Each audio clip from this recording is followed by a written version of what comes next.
जीत के प्रति तो मैं 101% आश्वस्त हूँ। किसी भी स्थिति में मैं बहुत अच्छे मार्जिन से जीतूंगा, पर मेरा प्रयास है कि जनता के सहयोग से जो उत्साह है और कार्यकर्ता परिश्रम कर रहे हैं, तो मैं 5 लाख से ज़्यादा मार्जिन से चुनाव जीतूंगा। नितिन जी, आपने कहा कि पिछले 10 सालों में आपने 1 लाख करोड़ रुपए के काम किए और आप ये भी कहते हैं ये तो ट्रेलर है, पिक्चर अभी बाकी है, तो पिक्चर क्या होगा? पिक्चर तो नागपुर विदर्भ का सर्वांगीण विकास, ये मेरे राजनीतिक जीवन की शुरुआत में मेरा संकल्प रहा है। और टूरिज्म, इंडस्ट्री, आईटी, मिहान की डेवलपमेंट, नाग नदी का शुद्धिकरण, और सबसे इम्पोर्टेंट चीज़ है कि नागपुर शहर को जल प्रदूषण, वायु प्रदूषण और ध्वनि प्रदूषण से मुक्त करके एक ग्रीन शहर बनाने के लिए मैं कोशिश करूंगा। यहाँ का ट्रांसपोर्ट इलेक्ट्रिक पर, अल्टरनेटिव फ्यूल, बायोफ्यूल पर चलेगा। पेट्रोल डीजल का यूज नहीं के बराबर होगा। और नागपुर में विशेष रूप से अच्छे बगीचे, अच्छे खेलने के मैदान, हर विधानसभा क्षेत्र में 2 स्विमिंग टैंक, हेल्थ क्लब, और उसके साथ विशेष रूप से मैं कोशिश करूंगा कि नागपुर के युवाओं को, अभी 68,000 लोगों को मिहान में रोजगार मिला है, 1 लाख आंकड़ा में 1 साल के अंदर पूरा करूंगा।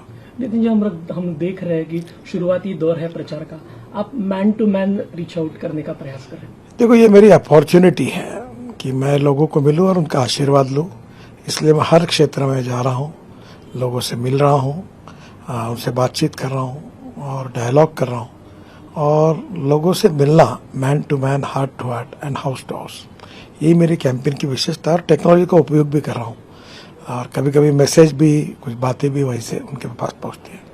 नितिन जी, आपने नागपुर के वोटरों से अपील की कि वो सुझाव दें ताकि आप अपना खुद का जो मैनिफेस्टो बनाएंगे। 30 तारीख तक मैंने सुझाव मांगे हैं, और जो भी लोग सुझाव देंगे उसके सबके ऊपर अध्ययन करके मैं अगली विजन अपनी डिक्लेयर करूंगा। आपका जो पहला भाषण हुआ ये प्रचार में, उसमें आपने कहा कि मैं इलेक्शन मैनेजमेंट नहीं करूंगा, इसके बगैर कैसा संभव है? इलेक्शन मैनेजमेंट नहीं करना है मुझे। आप जो समझे वो समझ लो। मैं इलेक्शन कार्यकर्ताओं के शक्ति के, आज जैसे कार्यक्रम हुआ 40-50 हजार लोग थे, पर एक भी गाड़ी नहीं लगाई थी, टैक्सी नहीं लगाई थी, किसी को कोई पैसे नहीं दिए थे। खुद होके लोग आए जो दिल से मेरे ऊपर, हमारे पार्टी के ऊपर, मोदी जी के ऊपर प्रेम करते हैं, तो लोगों का सहयोग लेकर काम करेंगे। नितिन जी, आप अक्सर कहते हैं कि 2024 तक खत्म होते तक भारत की सड़कें अमेरिका जैसे राजमार्ग भारत में बनेंगे, और भारतमाला 2 ये क्या पूरा कंसेप्ट है? भारतमाला 2 ये करीब 8,500 किलोमीटर है, और भारतमाला 1 में 34,000 किलोमीटर है। काफ़ी योजनाएं मंजूर हुई है, काफ़ी होने की है, पर देश की तकदीर बदल जाएगी। 2024 समाप्त होगा तब नेशनल हाईवे का रोड नेटवर्क अमेरिका के बराबर होगा, ऐसा मेरा प्रयास है, और मैं इसमें निश्चित रूप से यशस्वी होऊंगा, ये मेरा विश्वास है। नितिन जी, सड़कें तो चौड़ी बन गई, लेकिन एक्सीडेंट नहीं रुक रहे, लोगों की मौतें भी हो रही। हाँ, ये बात है, इसमें नहीं कर पाए हम लोग, ये मेरे लिए एक शैल्य भी है। पर आने वाले समय में हम काफ़ी, ये जो ह्यूमन बिहेवियर है उसके साथ इसका संबंध है, और मुझे विश्वास है कि जल्दी ही हम लोगों के मन को भी बदल कर रोड सेफ्टी के बारे में एक जागरूकता पैदा करेंगे, और जिससे निश्चित रूप से हमको परिणाम मिलेंगे। टोल टैक्स का मुद्दा भी है, लोगों की जेब बहुत इसमें। अभी तो टोल खत्म कर रहे हैं, अब तो सैटेलाइट बेस्ड टोल सिस्टम हो गई, आपके बैंक अकाउंट से पैसे निकल जाएंगे, और जितना आपने रोड के यूज किया उतना ही पैसा निकलेगा। लेकिन लोगों की जेब से तो पैसा, समय बचता है ना, फ्यूल बचता है। अब मुंबई से पुणे आने के लिए 9 घंटे लगते थे, अब 2 घंटे में होता है, तो 7 घंटे का डीजल बचता है और समय बचता है। तो नेचुरली उसके बदले में थोड़ा बहुत देने पड़ेंगे, क्योंकि पब्लिक प्राइवेट इन्वेस्टमेंट से हम लोग कर रहे हैं, तो लोग पैसे भी वापस करने पड़ेंगे। नितिन जी, मोदी जी अक्सर 5 ट्रिलियन इकोनॉमी की बात करते हैं, आपके डिपार्टमेंट का क्या योगदान उसमें होगा? हमारे डिपार्टमेंट का योगदान महत्वपूर्ण होगा, और वर्ल्ड स्टैंडर्ड के नेशनल हाईवे हम बनाएंगे, ये हमने संकल्प किया, और उसके आधार पर काफी काम भी किया है। नितिन जी, हम लोग आए दिन देख रहे हैं कि विपक्षी नेताओं पर एक्शन हो रहे, धड़ाधड़ एक्शन हो रहे। ईडी को इतना एक्टिव इसके पहले कभी नहीं देखा गया। देखो, एजेंसी अपना कानूनी काम करती है, इसका सरकार से और नेताओं से और मंत्रियों से, प्रधानमंत्री से कोई संबंध नहीं है। लेकिन इतना फास्ट एक्शन होना विपक्ष को एकजुट नहीं करेगा ये सब? नहीं, ऐसा जो कानून अपना काम करता है। नितिन जी, 400 पार का नारा है बीजेपी का, ये कैसे पूरा होगा? हम निश्चित रूप से 400 से ज्यादा सीटें एनडीए विजयी होगी, ये मेरा विश्वास है, और पूरे देश का माहौल है कि देश का भविष्य बदलने के लिए गांव गरीब मजदूर किसान का अगर कोई कल्याण कर सकते हैं तो मोदी जी के नेतृत्व में भारतीय जनता पार्टी की सरकार कर सकती है। ये विश्वास लोगों में जगा है और निश्चित रूप से इसमें हमको सफलता मिलेगी। लेकिन 400 पार की जब बात आती है तब वो हेगड़े का बयान भी याद आता है कि हमें 400 पार इसलिए चाहिए कि हमें संविधान बदलना है। नहीं, संविधान बदलने का कोई सवाल नहीं उठता। हमको संविधान बदलना नहीं है।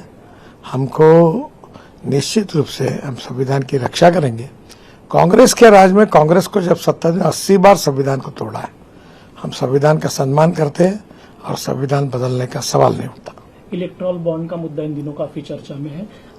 क्या इसमें चंदा लेने की जो सिस्टम है इसमें कुछ ट्रांसपेरेंसी नहीं होनी चाहिए? पूरी ट्रांसपेरेंसी, इसी के लिए हमने इलेक्ट्रल बॉन्ड निकाले थे। और ताकि लोगों के पास, पार्टी के पास, देखो पैसा तो लगता ही है, पैसे के बिना तो कोई नाटक नहीं हो सकता। तो पैसा सनदशील मार्ग से, ट्रांसपेरेंसी से आए, इस भाव से इलेक्ट्रल बॉन्ड की रचना की थी। अब सुप्रीम कोर्ट में मैटर है। सुप्रीम कोर्ट और सभी पार्टी के विचारों के साथ फिर नया कुछ आता है तो जरूर सोचेंगे।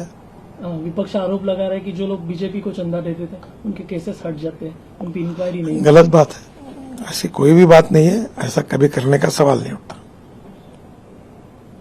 सर, किसान आंदोलन, एमएसपी की कानूनी गारंटी, क्या हल है इस पे? देखो, किसान आंदोलन है पॉलिटिकली मोटिवेटेड है। हमारी सरकार ने किसानों के हितों के लिए बहुत निर्णय किए हैं और हर बार किसानों के साथ हमारी सरकार चली है।